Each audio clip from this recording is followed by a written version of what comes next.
తమిళనాడులో రోడ్డు ప్రమాదం జరిగింది. ధర్మపురి సమీపంలో లారీని కారు ఢీకొంది. ఈ ఘటనలో ముగ్గురు మృతి చెందారు. ప్రమాదంలో మరో 5గురికి గాయాలయ్యాయి. వీరిని ఆసుపత్రికి తరలించారు. మృతులు తెలంగాణలోని వనపర్తి జిల్లాకు చెందిన వారిగా గుర్తించారు.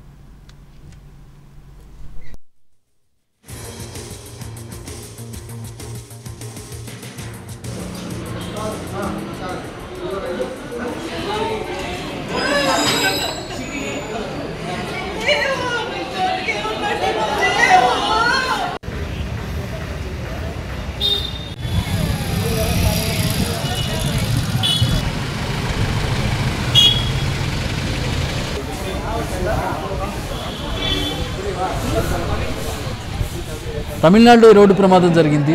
ధర్మపురి సమీపంలో లారీ కారును ఢీకొంది. ఈ ఘటనలో ముగ్గురు మృతి చెందారు. ప్రమాదంలో 5గురికి గాయాలయ్యాయి. వీరిని ఆసుపత్రికి తరలించారు. మృతులు తెలంగాణలోని వనపర్తి జిల్లాకు చెందిన వారిగా గుర్తించారు. విహారయాత్రలకు వెళ్లి తిరిగి వస్తుండగా ఈ ఘటన చోటు చేసుకున్నట్టుగా తెలుస్తోంది.